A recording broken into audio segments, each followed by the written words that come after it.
August 6, 1945, 2:27 a.m. Northfield, Tinian Island. A damp ocean breeze drifts across the runway as floodlights bathe the silver skin of the B-29 Superfortress in a pale glow. The ground crew works in tense silence, their hands trembling slightly as they tighten clamps and recheck cables along the bomb bay cradle. The device hanging there, round, metallic, and unnervingly still, seems to pull the air out of the hangar with its mere presence. Major Paul Tibbets, commander of the 509th Composite Group, steps away from the aircraft's nose wheel and adjusts the straps on his parachute harness. He forces himself to breathe evenly, though his pulse hammers beneath his flight jacket. His men call the plane Enola Gay, after his mother's name, but tonight it carries something no aircraft in history has ever carried into combat. Behind him, a clipboard rustles. "Final checks complete, sir," a crew chief murmurs, voice thin. Tibbets gives a curt nod. "We fly at 2:45. The engines begin to turn, one by one. First a low cough, then the rising growl of four mighty Wright R-3350 duplex Cyclones. Their combined rumble shivers through the concrete. The pilots exchange glances, each man silently aware that they are lifting the curtain on a new era. One that no one fully understands, not even those who built this weapon. As the sunless horizon glows faintly with the coming dawn, the runway gleams like a river of steel. The world is changing, and they are the ones changing it. By 3 a.m., Enola Gay is climbing steadily into the humid Pacific sky. Inside the forward cabin, Bombardier Captain Thomas Farabee wipes condensation from his northern bomb sight, though his hands never quite stop shaking. His job has always been precise, mathematical, but tonight, precision feels monstrous. Across from him, Navigator Captain Theodore Dutch Van Kirk adjusts his charts beneath the dim red cockpit light. "Course to Iwo Jima confirmed," Van Kirk mutters. "Winds aloft look steady." Tibbets gives a quiet copy, though his eyes stay locked on the horizon.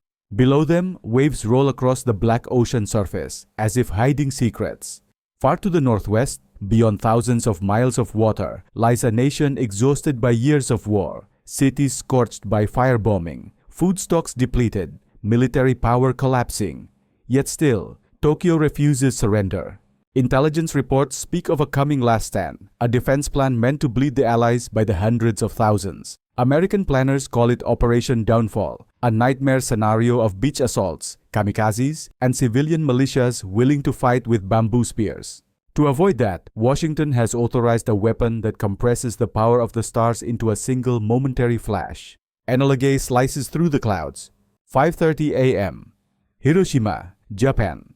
School children sweep the courtyard of Honkawa Elementary. Factory workers shuffle into the morning shift at the Mitsubishi shipyard. A nurse at the Red Cross hospital ties her apron and glances toward the east, where the sunrise paints the sky in warm pink tones.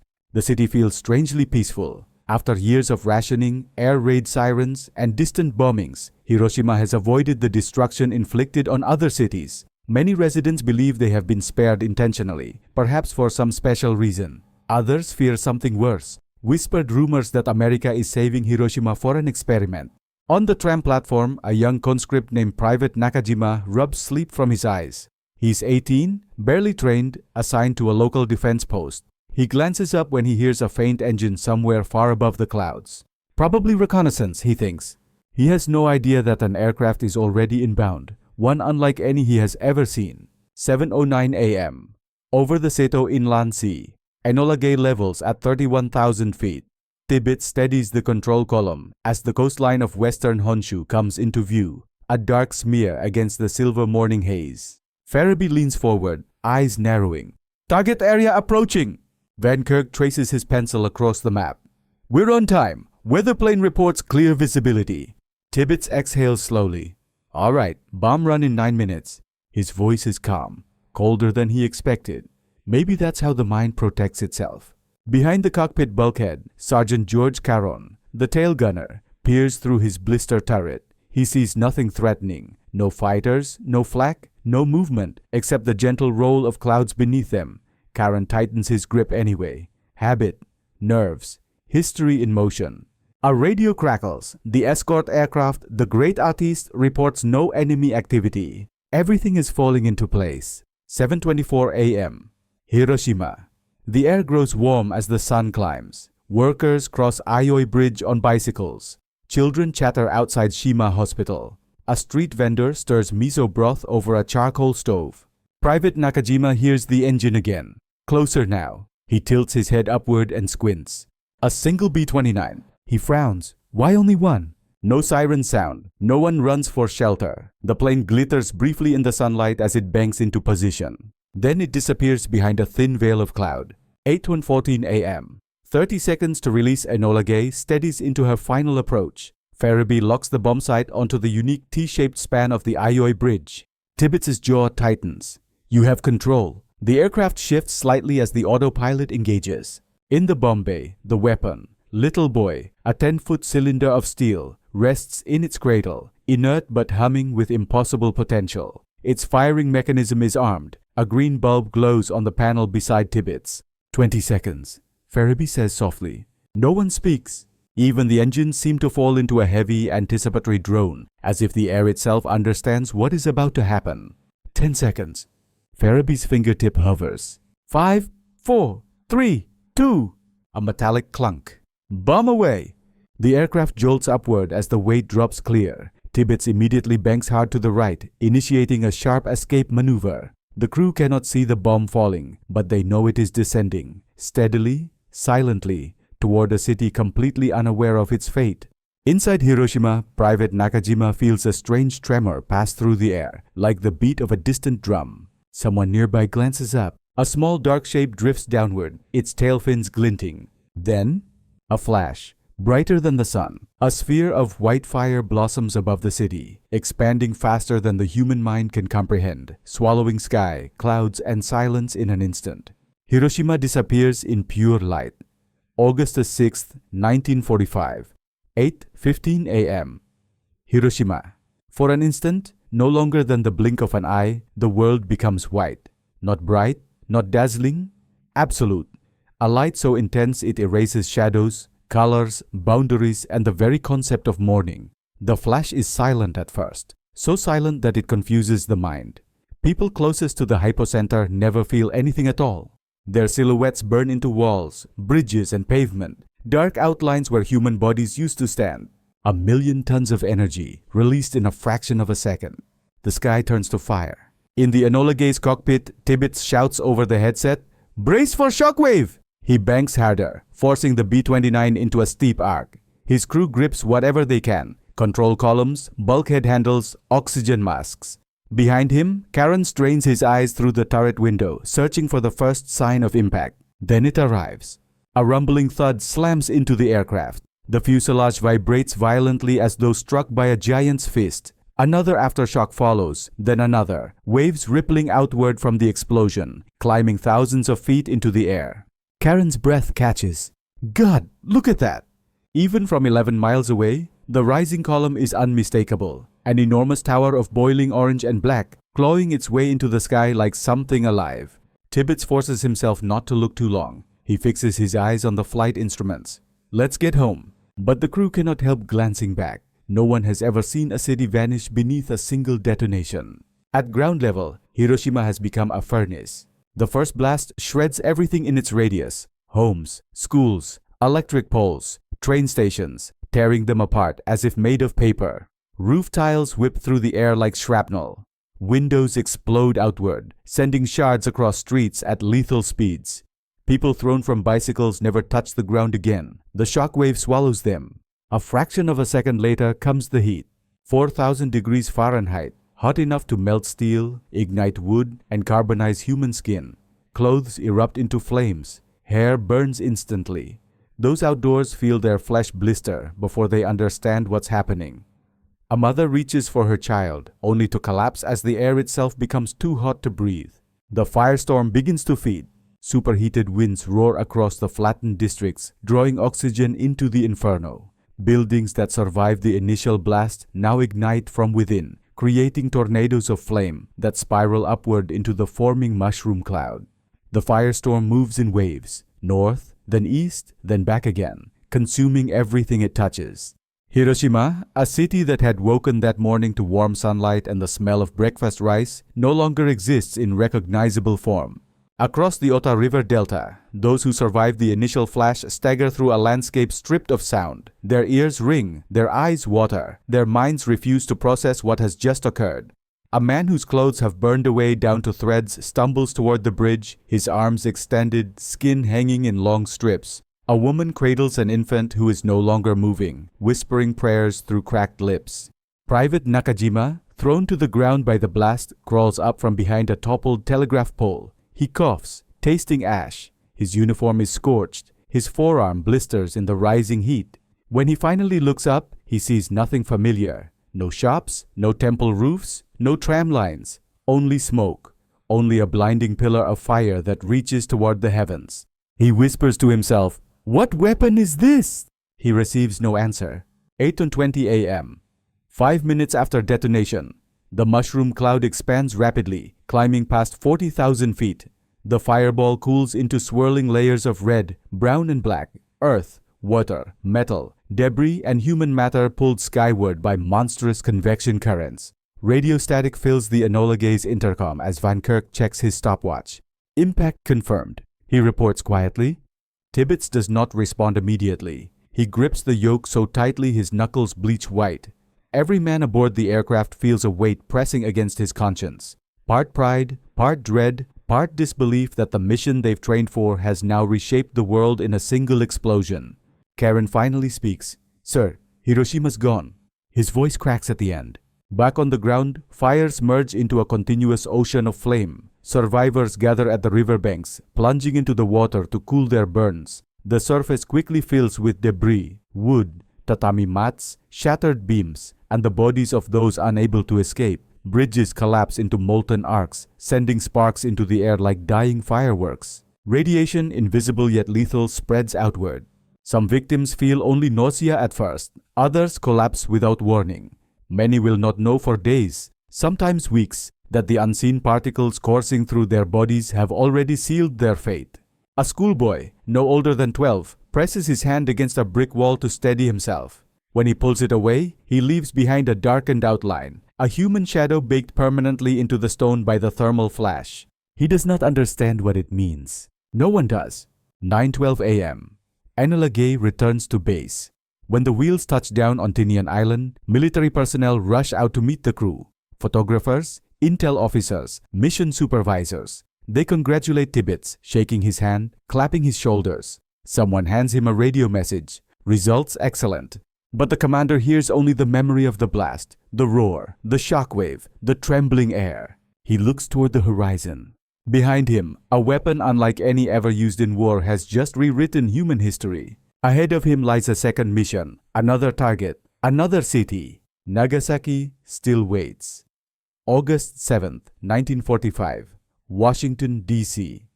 Inside the dimly lit cabinet room, the atmosphere feels heavier than the midday heat outside. Reports from Hiroshima have begun to filter in.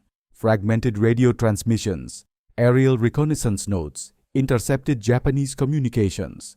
President Harry S. Truman listens as his advisors describe a single bomb leveling an entire city. He rubs his temples. So it worked, he mutters, though the words sound more like resignation than triumph. Secretary of War Henry Stimson clears his throat. "Mr. President, Japan still refuses unconditional surrender." A long silence stretches across the table. Truman lifts his gaze.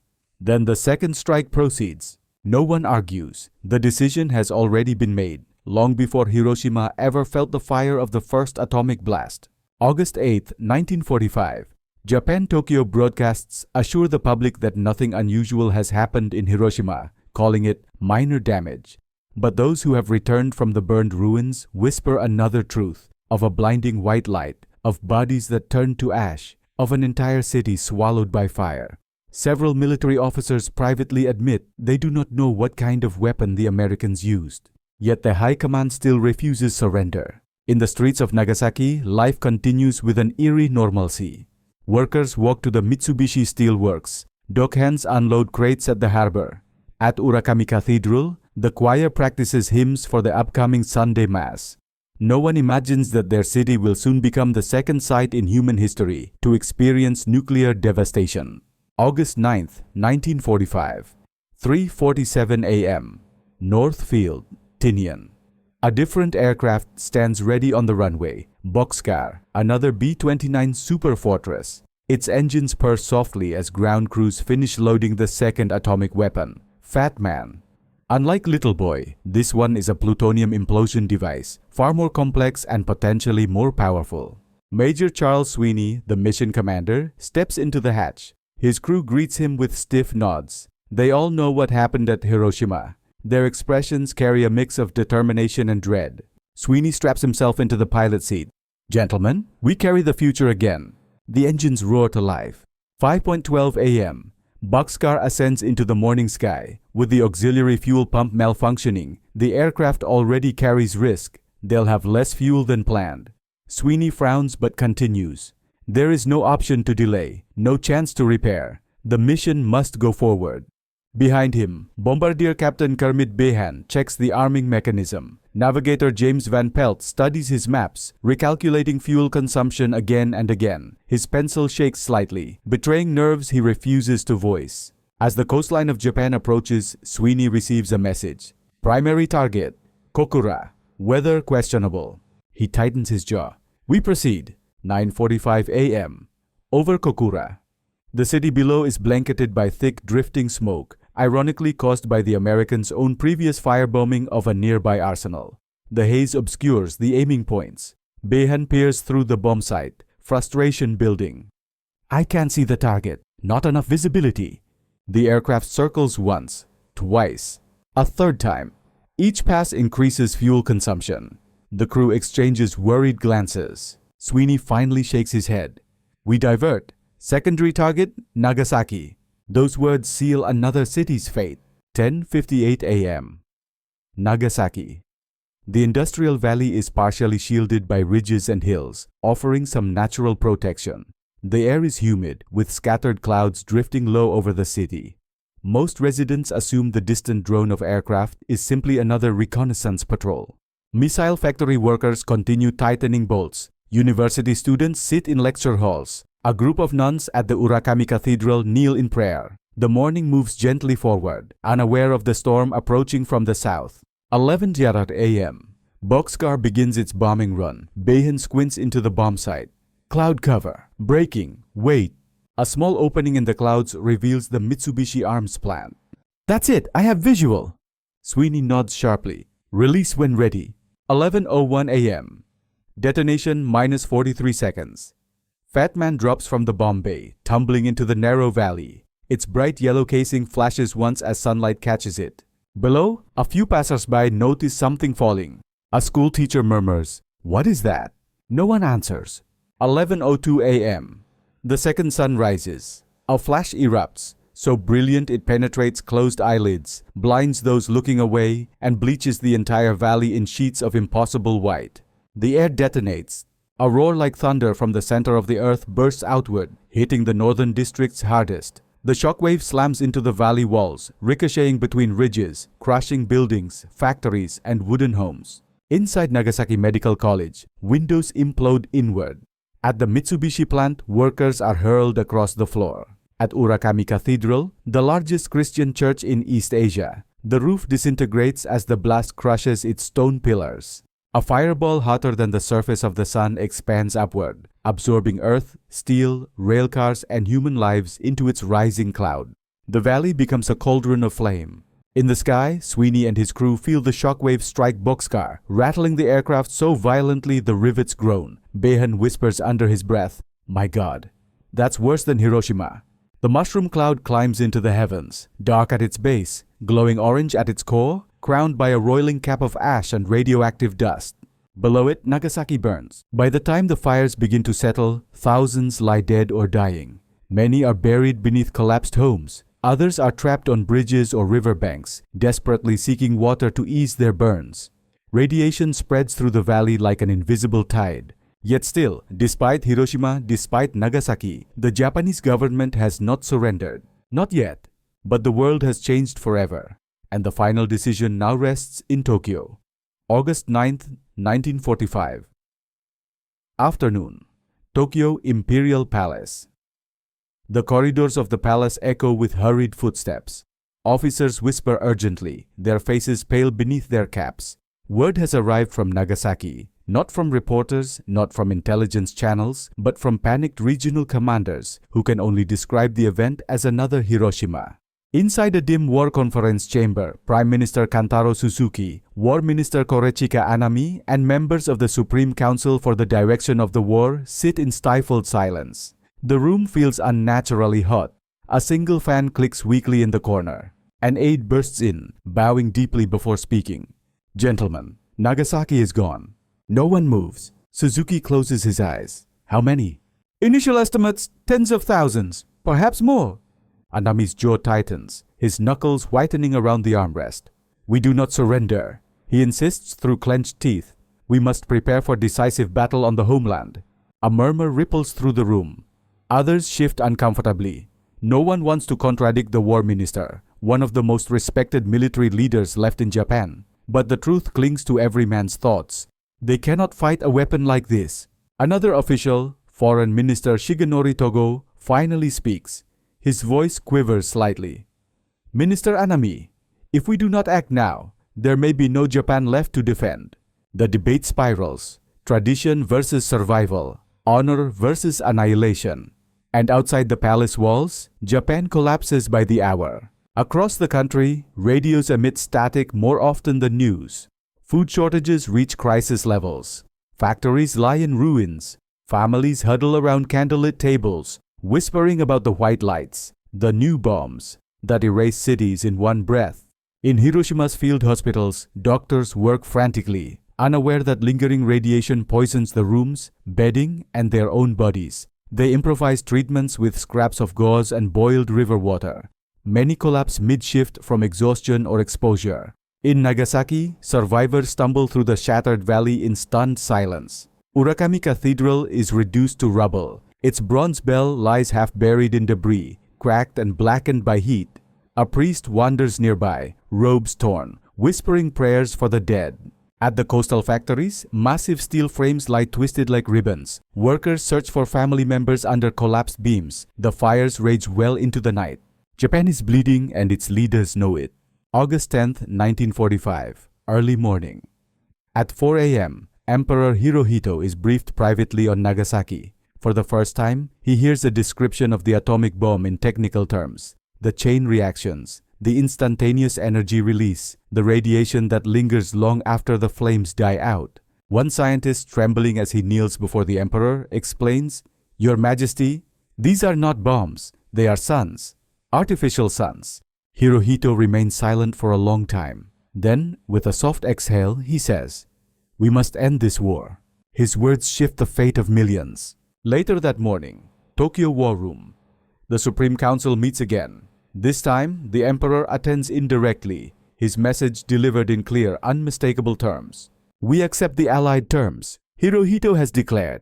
"Japan must endure the unendurable to preserve what remains of our nation." The room falls into a stunned hush. Anami looks down at his hands, torn between obedience and the military spirit drilled into him since childhood. After a long, painful pause, he finally nods. "If His Majesty wills it, I will not oppose."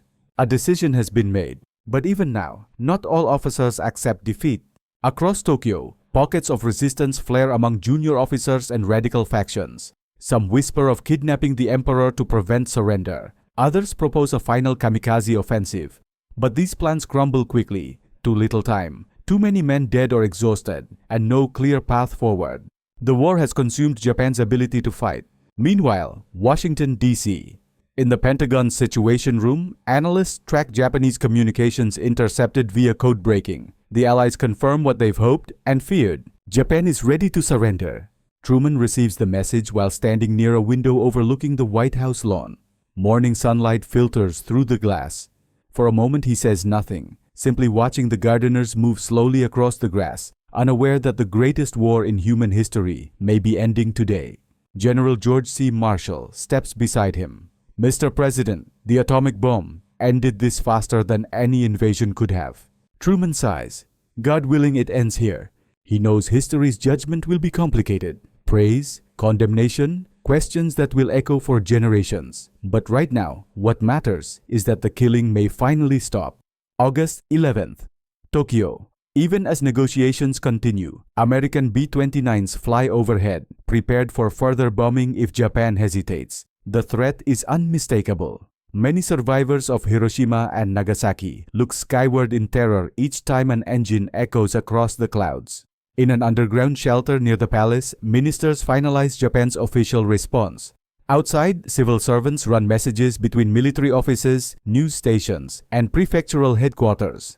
Every corridor is charged with the tension of an empire on the brink. At the dusk, a courier delivers the emperor's final approval. The document is sealed. Japan's surrender is now only days away, but forces inside the military still simmer with revolt, and the night ahead will test whether peace is allowed to happen at all. August 13, 1945. Tokyo, just after midnight. A heavy, uneasy stillness hangs over the imperial palace grounds. The cicadas outside drone faintly in the humid darkness, but inside the wooden corridors of the palace complex, tension coils like a drawn bowstring. Japan is preparing to announce surrender to the world, yet not everyone intends to let that happen. In the shadows behind the palace wall, a group of radical army officers gather in secret. Their uniforms are sweat-soaked, faces grim, eyes burning with the frustration of men who refuse to accept defeat. At the center of the group stands Major Kenji Hatanaka, a passionate officer determined to prevent what he sees as a national humiliation. He speaks in a hushed but urgent tone. If the emperor surrenders now, Japan will be destroyed from the inside. Our ancestors will never forgive us. We must act, tonight. Around him, the officers nod with steely resolve. Their plan is simple but perilous. Seize the palace, cut communication lines, arrest or eliminate officials who support surrender, and force the military to continue the war, no matter the cost. Hatanaka glances toward the pale silhouette of the palace beyond the trees. We act for Japan, he whispers, but history is already moving against him. Inside the palace, deep beneath ground level, the atmosphere is entirely different. The emperor's recorded surrender message, a historic speech known as the Gyokuan Hoso, has just been completed. Technicians guard the record with their lives. Ministers stand nearby, exhausted but relieved, knowing the world will soon hear Japan's decision. Outside the chamber, though, officers loyal to Hatanaka begin to move. They storm guard outposts, cut telephone wires, and infiltrate the palace grounds. Alarms sound. Confusion spreads rapidly as loyalist soldiers clash with rebels in the pitch-dark hallways. Flashlights bounce across polished floors. Shouts echo through the wooden palace wings. The coup has begun. 1:45 a.m. The Emperor's quarters. General Takeshi Mori, commander of the Imperial Guard Division, stands with arms folded in front of his office door. He is a loyal protector of the throne, and he knows exactly what the radical officers intend. When Hatanaka barges in, Mori meets his eyes without flinching. General Mori, Hatanaka says, Japan must not surrender. The war must continue. You command the Imperial Guard. Your support will decide everything. Mori shakes his head slowly. My duty is to His Majesty, and His Majesty has spoken. Those words seal his fate. In desperation, Hatanaka draws his pistol. A shot rings out. Mori collapses. His aide, horrified, lunges forward and is shot as well. Hatanaka wipes sweat from his brow, breathing hard, staring at what he's done. He whispers, Forgive me, but the nation must survive. The palace trembles under the weight of history.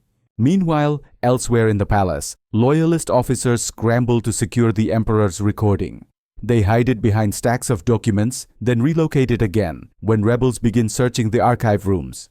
At one point, a flashlight beam sweeps dangerously close to the lacquered box containing the record. A loyalist holds his breath. The rebels turn away. In the distance, the sound of boots against floorboards grows louder. If the rebels find the recording, they will destroy it, preventing the surrender from ever being broadcast. Time is running out. 3:10 a.m. Tokyo's military headquarters. Word of the uprising spreads among senior commanders. Many are stunned. A coup attempt in the emperor's own palace. The thought is unthinkable. Orders go out immediately. Suppress the revolt, secure the palace, protect His Majesty at all costs. Government forces mobilize across the city. Trucks roar through darkened streets. Loyal units converge on the palace grounds, rifles ready. The sky begins to lighten with the first hint of dawn. 4:30 a.m. The coup collapses. As sunrise creeps across Tokyo's rooftops, the rebels realize they are outnumbered outmaneuvered, and unsupported by the senior military leadership they hoped would rally behind them. Their communications are jammed. Loyal troops block every exit. Hatanaka, drenched in sweat, leans against the palace wall as dawn washes over the capital. "It's over," one of his fellow officers whispers. But Hatanaka refuses to surrender. He darts into his jeep and speeds toward the NHK radio building, hoping to broadcast a plea to the nation, a desperate call for uprising. He barges into the station, shouting for access to the microphone. The staff refuses. Loyal troops arrive minutes later. Knowing the end has come, Hatanaka steps outside. He pins a final written statement to his chest, an explanation, a justification, a farewell. He draws his pistol one last time. 2 shots echo in the street. The coup has failed. Japan's surrender will proceed. August 14th, 1945, Imperial Palace. The recording is safe. Palace officials gather around the lacquered box and exhale for the first time in hours. Outside, soldiers secure the grounds. The emperor walks quietly through a corridor, expression unreadable, aware that loyal men have fought and died to preserve his order for peace. At 12 noon the next day, his voice will be broadcast across the nation. Japan, for the first time in its long imperial history, will announce surrender. But the world does not yet know the magnitude of what is about to happen. August 15th, 1945, Tokyo, 11:50 a.m. A strange hush settles over the capital. Streets normally filled with bicycles, soldiers, and delivery carts now stand frozen in anticipation.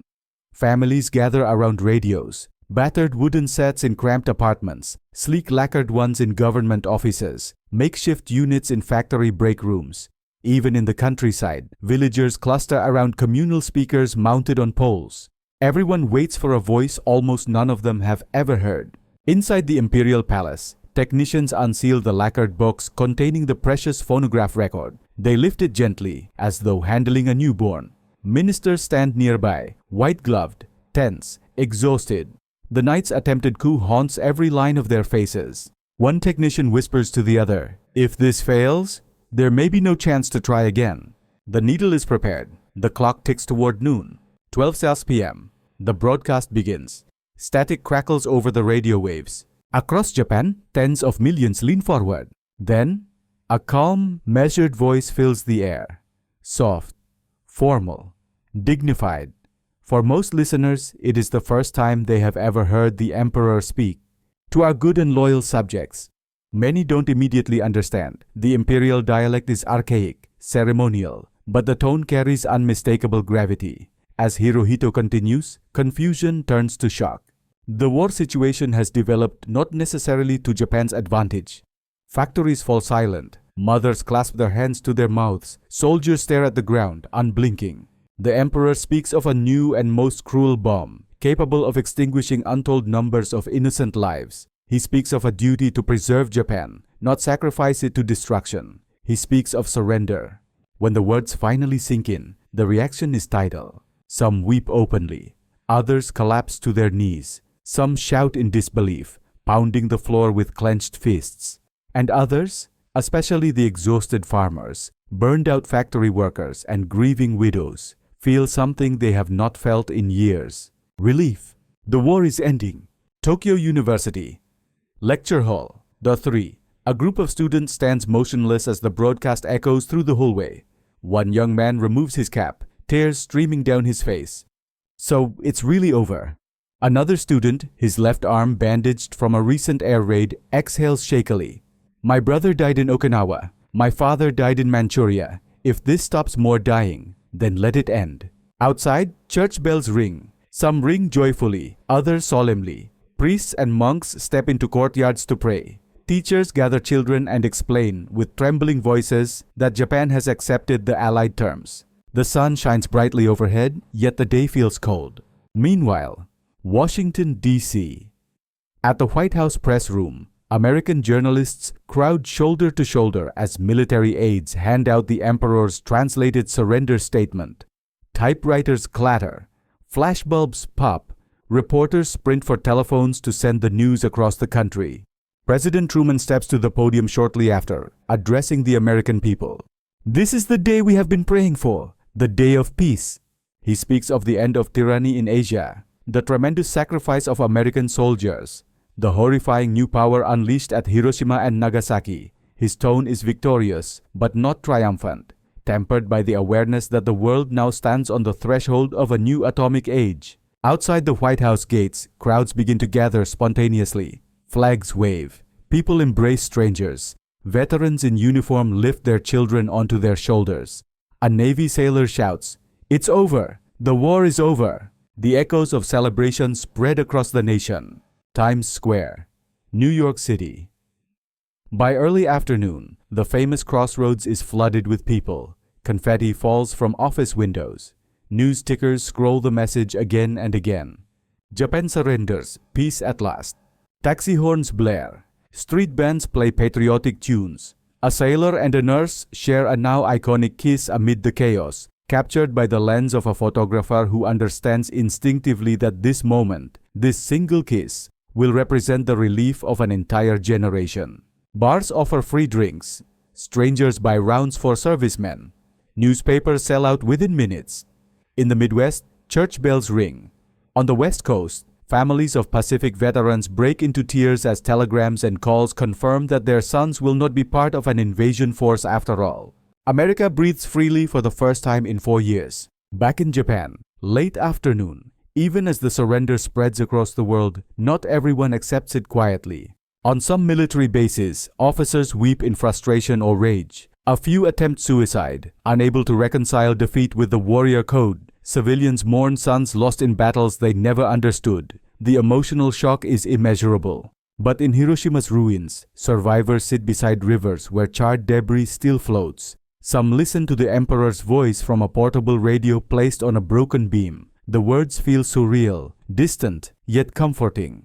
A woman holding her bandaged child whispers, "Maybe now. No more bombs will fall." In Nagasaki, rescue teams begin to navigate collapsed buildings. Priests gather near the ruins of Urakami Cathedral, offering blessings over the dead. The air still smells of smoke, but for the first time since the blast, the city hears something other than sirens and explosions. Birdsong. Life continues. Night falls across Japan, soft and cool, as if the land itself exhales after years of suffocating tension. Above the palace, the moon rises through a thin veil of clouds. Guards stand at attention along the stone pathways, processing everything the day has brought. The war is over, but the consequences, political, moral, and human, are only beginning. August 30th, 1945, Kanagawa Prefecture, Japan. The engines of a Douglas C-54 Skymaster hum steadily as it descends over the calm waters of Sagami Bay. Civilians along the shoreline shield their eyes from the sun, staring upward as American aircraft appear one after another, hundreds of them, moving in neat, endless formations. For many Japanese, this is the first time they've ever seen American transport planes flying low and unopposed. On board the lead aircraft sits General Douglas MacArthur, pipe in hand, expression firm beneath his aviator sunglasses. Today marks the beginning of the Allied occupation, the first time in its 2,600-year history that Japan will be governed by foreign troops. A young correspondent seated behind MacArthur scribbles into his notebook, "The war is over, but the story of peace begins today." The Skymaster touches down at Atsugi Airfield, its wheels kicking up clouds of dust. As the engines wind down, a silence settles around the runway, part reverence, part uncertainty. Japanese soldiers line the tarmac, standing at rigid attention. Their uniforms are faded, their faces drawn, their rifles pointed downward in symbolic defeat. MacArthur steps out of the aircraft with slow, deliberate strides, every movement signaling control, confidence, and a new era about to unfold. A U.S. officer mutters to a colleague, "Hard to believe these are the same men who fought us to the death on every island." His companion replies, "War's strange like that. One day you're trying to kill each other. The next you're standing on their soil with no shots fired." Tokyo, a city of ashes. That same afternoon, MacArthur's convoy enters the outskirts of Tokyo. The scale of destruction is almost unimaginable. Whole districts are flattened, neighborhoods reduced to bare foundations and charred beams. Burned out streetcars lie twisted along melted rails. The skeletal remains of factories stretch into the sky like the ribs of colossal beasts. American officers ride silently in jeeps, their eyes wide.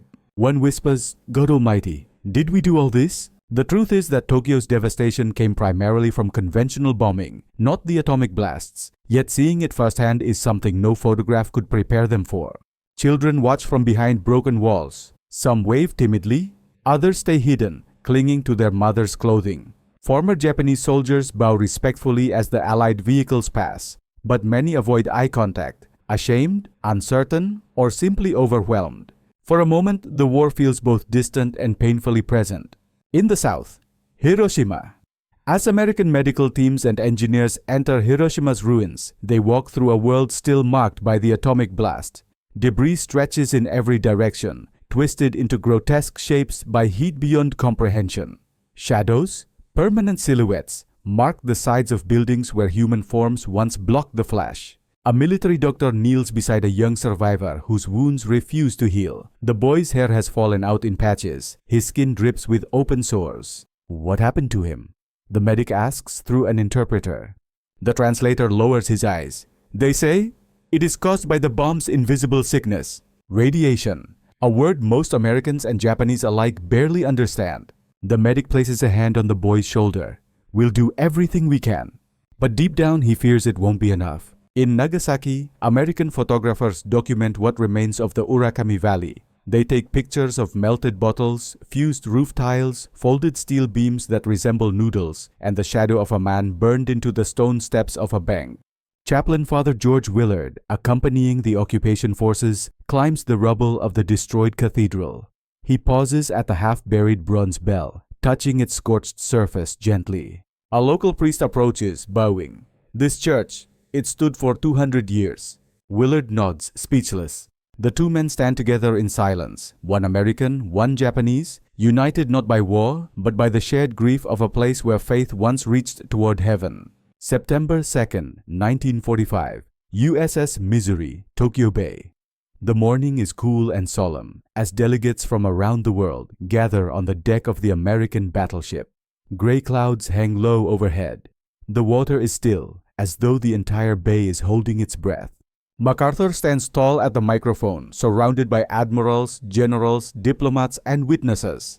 Japanese representatives, wearing formal morning coats, step forward to sign the instrument of surrender. Their hands tremble, not from fear of the Americans. None expect violence, but from the weight of history pressing upon them. As Foreign Minister Mamoru Shigemitsu signs his name, he leans on his cane with visible effort, his leg shattered years earlier by an assassination attempt. Beside him, General Yoshijiro Umezu hesitates a moment before placing his signature next to Shigemitsu's. MacArthur approaches the podium. "It is my earnest hope," he declares to those gathered and the entire world listening by radio, "that from this solemn occasion a better world shall emerge, founded on faith and understanding." An American sailor whispers to his friend, "This is it, the real end." Moments later, Allied representatives sign their names: US, China, UK, USSR, Australia, Canada, France, the Netherlands, and New Zealand. The ceremony lasts only 23 minutes, but it ends a war that lasted nearly 4 years for America and far longer for Asia. Later that evening, Tokyo fireworks do not mark the night sky. No cheers echo through the streets. Instead, the city sits quietly in its ruins. A gentle rain falls, turning ash into mud and steam. Japanese families sit around dim lanterns, wondering what tomorrow will bring. American soldiers, now occupying the capital, rest in makeshift barracks. Their long journey, from Pearl Harbor through the island-hopping campaigns to this moment of peace, finally feels complete. The war is over. Yet the aftermath, the rebuilding, and the reckoning with the atomic age have only just begun. September 1945, Guam, U.S. Naval Hospital. Rows of cots stretch across the large ward, each occupied by American servicemen, now recovering from malaria, shell shock, shrapnel wounds, and burns sustained throughout the Pacific campaign.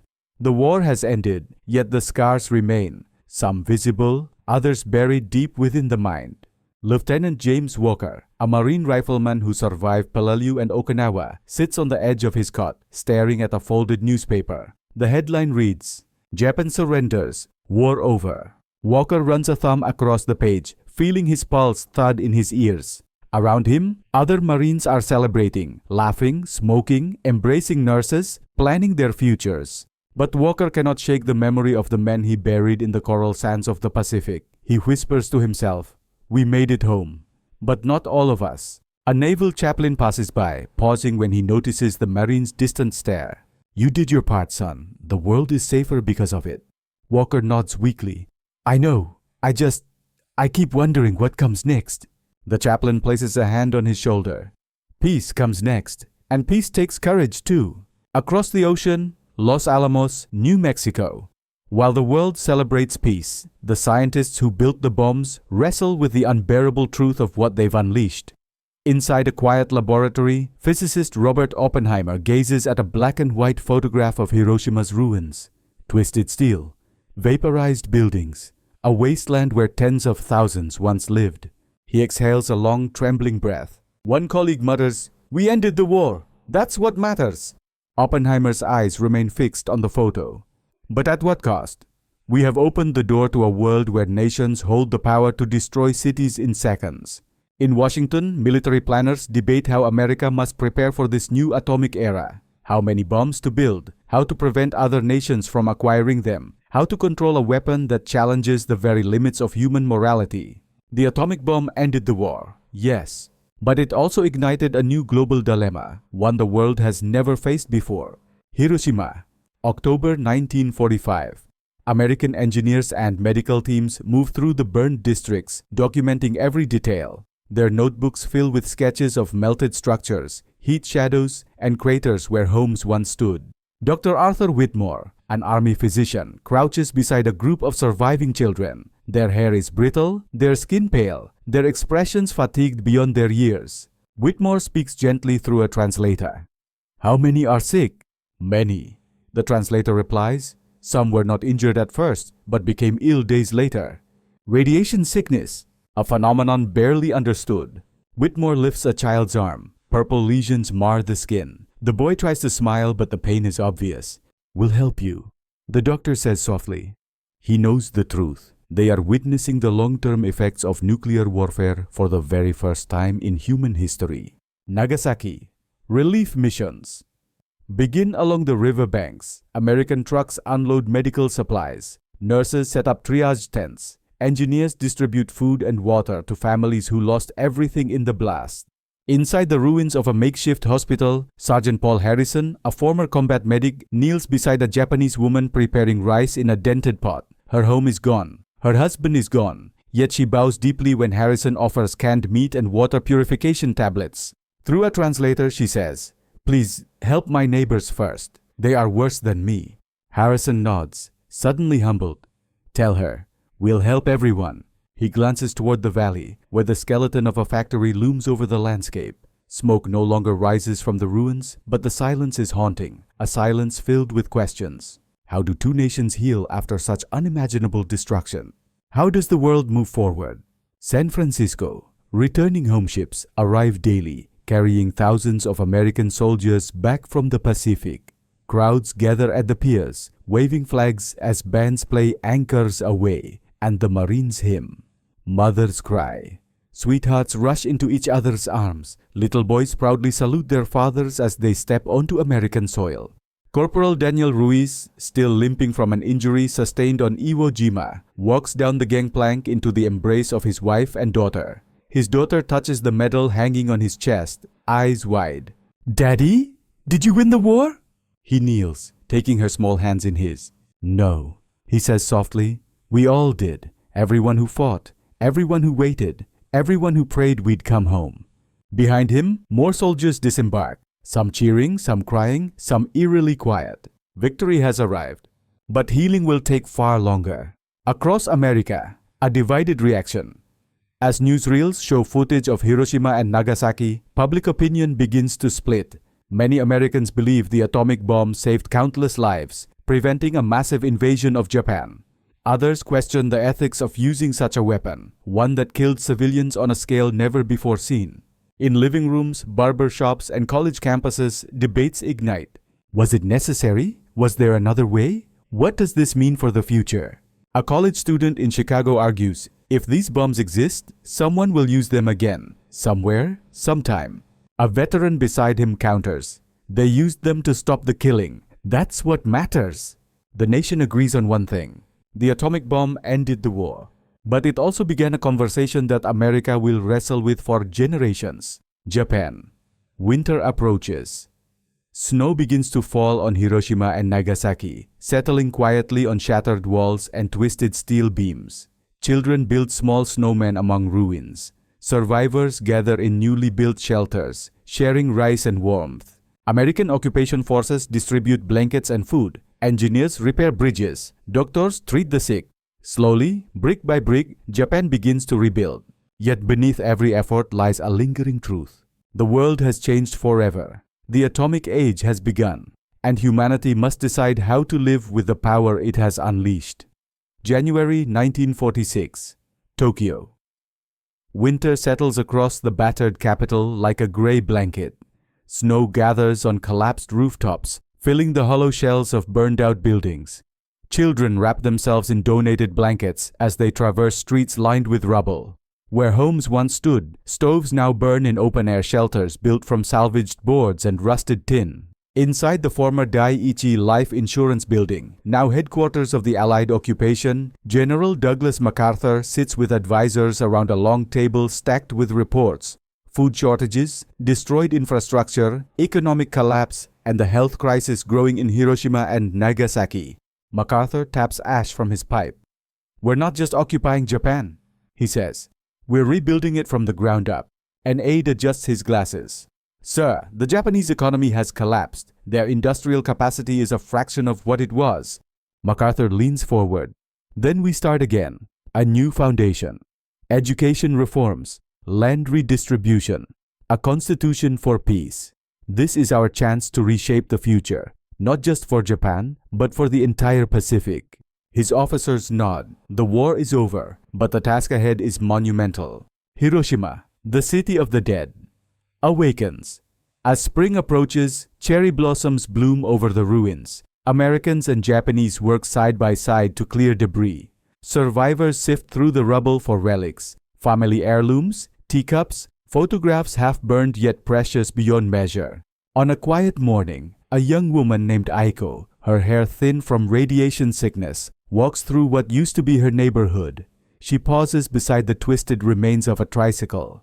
Her eyes fill with tears. An American engineer notices. "Do you want to keep it?" he asks gently through a translator. Aiko shakes her head. "No, but I want to remember who wrote it." He nods, understanding more than words could express. Nearby stands the skeletal dome of the former Industrial Promotion Hall, one of the few structures that survived the blast. Some call it cursed. Others think it should be destroyed, but a growing number argue it must remain as a reminder of what one bomb can do. Nagasaki, phoenix from the ashes. In the Urakami Valley, the rebuilding takes a different form. Catholic communities, fishermen, and factory workers unite to restore what they can. The ruins of the cathedral still dominate the landscape, their massive stones blackened by fire. Priests gather among the fallen pillars to decide. Should the cathedral be rebuilt? Father Yoshida speaks first. "We rebuild to honor the dead, not to erase what happened, only to show that faith endures even when the world has fallen." American relief officers agree to assist with supplies. The reconstruction begins, slow but steady. But beneath the optimism lies the silent crisis: radiation. Doctors document strange fevers, persistent infections, anemia, hair loss. Survivors develop symptoms months after the blasts.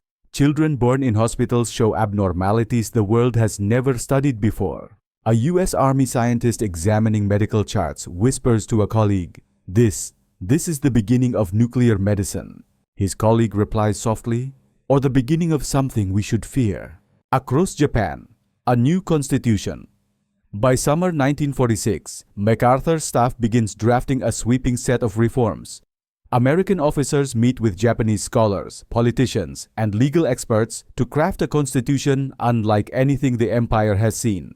One article in particular ignites debate. Article 9, the renunciation of war. A Japanese statesman reads it aloud. "The Japanese people forever renounce war as a sovereign right of the nation." Silence follows. "Forever?" he asks quietly. MacArthur nods. "Forever. No more wars of conquest, no armies designed to dominate Asia. Japan's future must be peaceful. Some Japanese officials resist, others, worn down by years of destruction, embrace it. One older minister murmurs, "After Hiroshima and Nagasaki, perhaps peace is the only path left to us." The Constitution, beautiful, radical, controversial, begins to take shape. United States, the atomic debate grows. While Japan rebuilds under American supervision, a different conversation consumes the US public. Newspapers publish images of the atomic ruins. Documentaries show cities flattened as if hammered by the hand of God. Scientists warn of fallout, nuclear proliferation, and the possibility of far deadlier weapons. College debates erupt. Editorials clash. Politicians argue in Congress. A veteran in Seattle tells a reporter, "The bomb saved my life, saved 1 million American boys." But a minister in Boston counters, "No victory can justify the deaths of so many innocents." Parents fear a future where every nation may someday wield atomic fire. School teachers wonder how to prepare children for a world with such destructive potential. Churches struggle to interpret the morality of weapons capable of annihilating humanity. America won the war, but controlling the world it inherited will be far harder. Tokyo, a meeting of enemies turned partners. One warm afternoon, MacArthur walks through a garden behind the imperial palace, where Emperor Hirohito waits beneath a cherry tree. The emperor bows deeply. "General," he says, "I come to offer myself to the judgment of your nation. If punishment is required, let it fall upon me alone." MacArthur studies him, then shakes his head. "Japan needs you, alive, stable, and respected, so your people can rebuild." The two men walk side by side, discussing reforms, culture, and the future of the Pacific. An American colonel observing from a distance whispers, "A few months ago, we were trying to kill each other. Now, look, from enemies to architects of peace." History is full of contradictions. As 1946 draws to a close, Japan rises slowly from the ruins. Hiroshima and Nagasaki begin to rebuild neighborhoods, schools, and factories. American soldiers patrol less aggressively. Children laugh again in parks. Markets open. The first trains rumble through rebuilt tracks. But beneath this fragile recovery lies a deeper truth. The world has entered a new age. An age shaped by fire, radiation, and the sobering realization of humanity's power to destroy itself. And the question remains, how will nations wield that power in the years to come? Summer, 1947, Hiroshima Peace Memorial Site. Cicadas buzz in the humid air as workers erect scaffolding around the skeletal remains of the Industrial Promotion Hall. Children pause to watch, some barefoot, others clutching small cloth bags containing what little they own. For months there had been debate, tear it down or let it stand. In the end, the people of Hiroshima made their choice. A city official touches the warm brick wall, its surface cracked and blistered by atomic heat. "We will preserve this place," he says softly, not as a symbol of defeat, but as a warning. Nearby, American engineers sketch the structure, noting measurements and stress points. They speak respectfully with Japanese architects, working side by side to stabilize the building that will one day become known worldwide as the atomic bomb dome.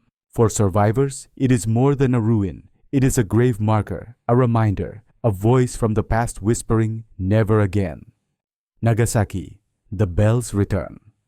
On a crisp autumn morning, the newly repaired bell of Urakami Cathedral rings for the first time since the bombing. Its deep bronze voice echoes across the valley, solemn, resonant, and filled with memory. Worshippers gather in tears, some clutching rosaries, others pressing hands to their hearts. Father Yoshida stands before the congregation. "This bell," he says, "rings not only for those we lost, but for the future we must protect." American occupation officers bow their heads in the back pews, understanding the weight of what they witness. In a city where an entire community of worshippers once vanished in a single flash, the sound of the bell feels like a resurrection. One U.S. sergeant murmurs, "It's strange. I fought a war here, but hearing that bell makes me hope this place heals faster than we ever imagined." United States, a nation, grapples with its power in Washington. Congressional hearings unfold in packed chambers. Scientists testify about fallout and the possibility of atomic chains that could ignite Earth's atmosphere. Fears once whispered only in secret labs. Military leaders argue for expanding America's nuclear arsenal. Diplomats warn that other nations will soon want bombs of their own. A senator stands before the packed room and asks, "If we do not lead the world responsibly, who will?"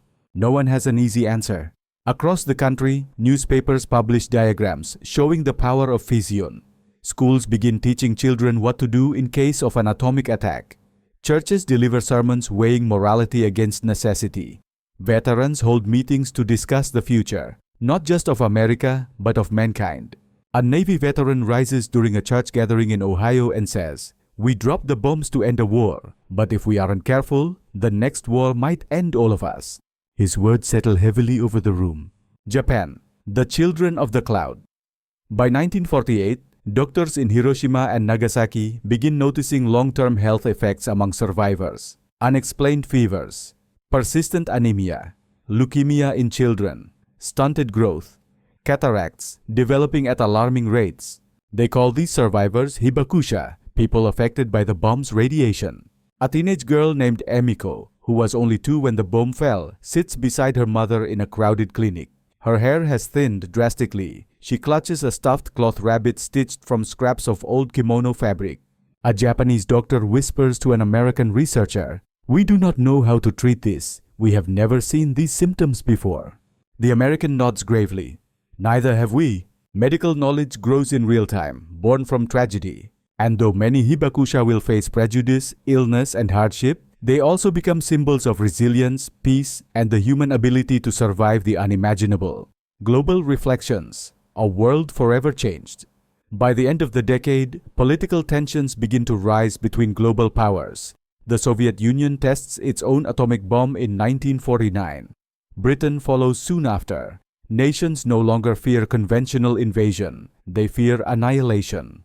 The atomic age has spread its wings. Yet as the world wrestles with fear, Hiroshima and Nagasaki become centers for a different message: hope, remembrance, and the plea for peace. Scholars, diplomats, and faith leaders travel across oceans to visit the ruins. Some weep, others remain silent. All leave changed. A visiting American journalist writes in his notebook, "To walk through Hiroshima is to walk through the consequences of power without restraint." August 6, 1950, Hiroshima Peace Ceremony. 5 years after the bombing, survivors gather beside the river. Lanterns adorned with names drift across the water, glowing softly in the summer dusk. A woman whose brother died in the blast whispers, "Float gently, carry his spirit." American soldiers attending the ceremony bow respectfully. One Marine, once a rifleman at Okinawa, watches the lanterns and murmurs, "If the world understood this feeling, maybe we'd never fight again." A bell tolls. Silence follows. Not the silence of fear, the silence of remembering. The legacy. The atomic bomb